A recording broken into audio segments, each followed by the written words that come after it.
95% of UFO sightings can be written off as nothing. Weather phenomena, misidentified aircraft, mistakenly identified stars or planets. 5% cannot be explained. Today, I'll be looking at one case that I think falls into that 5%. UFOs, mysterious deaths, men in black, this one's got the lot. This time, it's the Maury Island UFO. Let's get weird.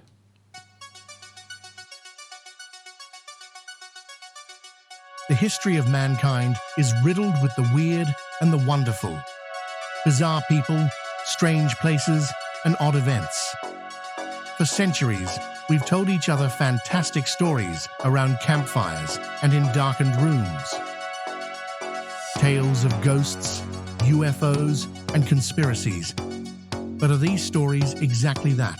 Stories? There's only one way to find out.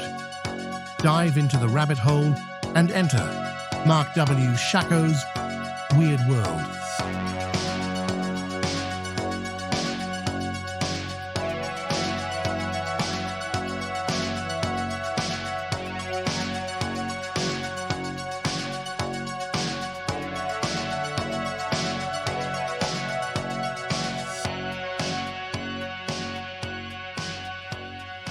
Hello and welcome to Marc W. Shako's Weird World, and today I bring you a UFO case that's relatively unknown outside of ufology circles, but in my humble opinion, it really deserves more eyes on. The Roswell incident is arguably, or inarguably, the granddaddy of all UFO cases, but more than that, it's seen as the start of the modern UFO era. The topic of today's episode took place in June of 1947, and for those of you who are familiar with the topic, that is 2 weeks before Roswell. It's also 3 days before a pilot reported seeing UFOs while flying over Mount Rainier. That pilot was Kenneth Arnold. If you're not sure who he is or why that's important, I'll tell you. Kenneth was an American aviator, businessman and politician, and according to Wikipedia, he is best known for making what is generally considered the first widely reported modern unidentified flying object sighting in the United States, after claiming to have seen 9 unusual objects flying in unison near Mount Rainier, Washington on June the 24th, 1947. After his alleged sighting, Arnold investigated reports of UFOs, writing and speaking about the topic for years to come. End quote. Before we dive into Maury Island, a bit of background on Kenneth Arnold's sighting. On that bright sunny day in June of 1947, Kenneth was flying a Call Air A2 single-prop craft when he spotted 9 objects flying past Mount Rainier at speeds Arnold estimated at a minimum of 1,200 miles per hour. That's around twice as fast as the fastest plane of the time, the Lockheed P-80R Shooting Star. And for those of you interested, it would be 10 more years before anything officially flew at the speeds Kenneth described. Kenneth had been out looking for a crashed C-46 after learning there was a $5,000 reward for finding the missing craft. But after finding exactly nothing, he was about to give up when suddenly he saw a bright flash of light. After a moment he realised the flash was nothing otherworldly, more like the sun hitting a mirror. Worried he might hit something, he quickly scanned the skies. That's when he saw another flash, and another. It was a string of 9 flying objects. He claimed to get an eerie feeling, and the objects moved like a saucer skipping across water, birthing the phrase, flying saucer. That's right, gang, he wasn't talking about the shape, more the way they moved. Also, just as an aside, for this sighting and Roswell to happen within 2 weeks of each other, I don't know, it just seems a bit convenient. Anyway, back to the original story. Puget Sound in Washington State is a 2,800 square mile complex of bays, islands and coves. Logs from nearby jams escaped and floated on the surface of the waters, creating a hazard for any boats. Harold Dahl's job was to retrieve those logs for cash. He took his son Charles, his dog Sparky and 2 men out to salvage the logs before taking them back to nearby mills to claim a fee. That was what happened normally. Today was to be something very different.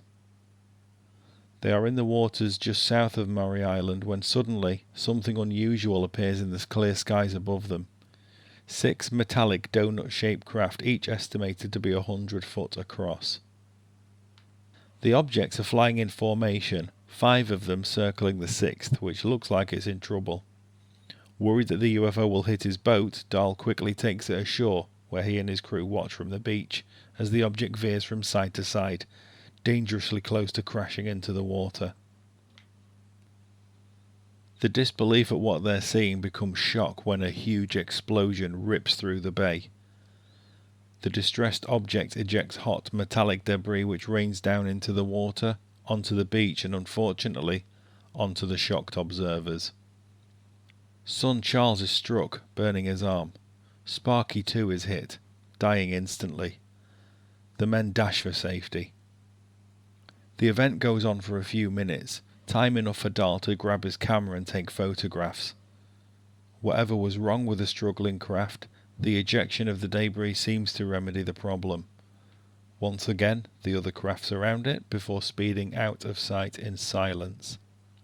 The stunned men regain their senses and collect some of the jettisoned debris, reporting their finds as black, lava-like stone. They hurriedly board the boat and head back to the dock, where Dahl gives the camera to his boss, Fred Chrisman. He told Chrisman what had happened, but the boss was naturally skeptical. However, when the photos were developed, they did show unusual flying craft. Wanting to be convinced further, Chrisman went out to Maury Island and collected some of the strange debris for himself. It is hard to wrap your head around what sort of effect experiencing something like that would have on you. Your son's injured, your pet's gone. I mean, how do you even begin to explain that to people? Well, for Harold Dahl, things were about to become even more strange. The day after the sighting, Dahl was minding his own business at home when he got a knock at his door. He opened the door to see an unusual visitor. The man standing before him was dressed in a white shirt with a black tie, a black suit, black shoes. He's wearing a black fedora. Parked behind him is a black 1947 Buick. The strange man invites Dahl to breakfast. It was at this breakfast meeting the man in the black suit recounted in stunning detail the event on the water the day before. Dahl was shocked. It was then the man issued a chilling warning. Bad things will happen to you and your family unless you keep your mouth shut. Dahl's encounter is the first reported sighting of a man in black. As time went by, Fred Chrisman wanted answers. He reached out to a Chicago publisher, Ray Palmer, editor of sci-fi magazine Amazing Stories, who in turn sent Kenneth Arnold $200, which is over $2,000 in today's money, to investigate. Arnold, of course, had by now had a very famous sighting of his own. So pleased was he with the sum of money being mentioned, he was overheard at the office of the Idaho Daily Statesman bragging about his fee. Being a good citizen, the Daily Statesman editor immediately sent a telegram to Air Force Intelligence. The Air Force sent 2 Air Corps officers, Captain Davidson and First Lieutenant Brown, from Hamilton Field in California up to Tacoma. The airmen gathered the collected evidence and boarded a B-25 bomber with a crew of 2 other men for the return flight back to Hamilton Field and took off just after midnight. The flight would never reach its destination. Around 20 minutes after takeoff, the flight got into difficulties over the town of Kelso. It crashed on the outskirts of town, killing Davidson and Brown. The other 2 crew members parachuted to safety. There are reports of suspicious deaths surrounding the aftermath of this incident involving newsmen and reporters, and also apparently an attempt on the life of Kenneth Arnold himself, although I was unable to find any reliable sources to substantiate those claims. But one interesting thing did emerge, and strap yourselves in because this gets bonkers fast. Fred Chrisman Dahl's boss at the salvage company was a former OSS operative. The OSS was the Office of Strategic Services, what would eventually morph into the CIA, but that's not the bonkers part. The only person ever tried for the assassination of John F. Kennedy was Clay Shaw, played by Tommy Lee Jones in the film, I think. That case relied heavily on the witness testimony of one William Gurvich. Gurvich claimed to have overheard David Ferry, Joe Pesci, plotting Kennedy's assassination with a white-haired man. The white-haired man was later identified as Clay Shaw. Here's the bonkers part. Dahl's boss, Fred Chrisman, was also a former OSS colleague of Clay Shaw, and Shaw contacted Chrisman after his arrest. Their conversation was seen as suspicious by investigators. The jury deliberated for less than an hour before finding Shaw not guilty, but I just thought that was a crazy wrinkle in this story. The boss of the man who had the first ever recorded encounter with the Men in Black was basically CIA with ties to the Kennedy assassination. Make of that what you will. For more spooky strangeness, visit www.markwshako.com. And now, back to the episode. Subsequent searches of the crash site have yielded nothing. None of the strange lava-like debris has been found, and the blurred-out photographs, well, they were never seen again. This all happened at a time before UFO reports were common, and leaves us with more questions than answers. Was this an elaborate hoax? If so, what happened to the kid's arm? And the dog? Was the strange man in the black suit a complete fiction? A CIA associate connected to Chrisman? And if the whole thing was fake, you have to ask, would the army go to the trouble of sending anyone to recover evidence unless they were convinced something happened?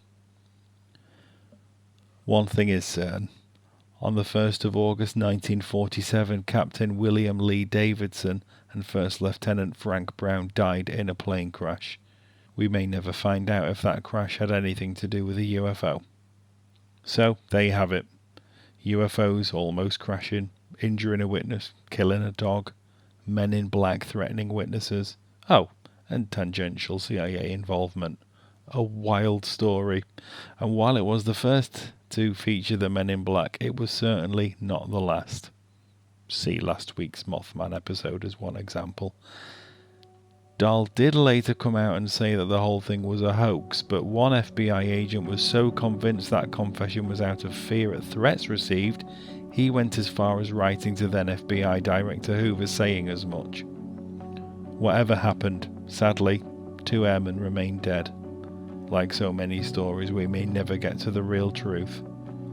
But if I witnessed something like that, and I got a knock on the door the day after, I'd probably pretend to be out.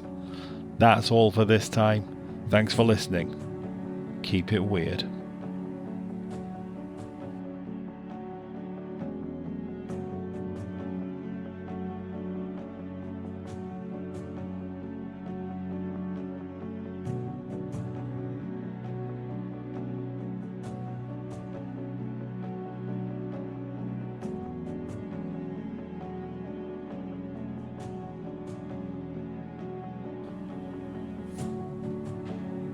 The intro music is Slasher by Carl Casey at Whitebat Audio. Check out his YouTube channel.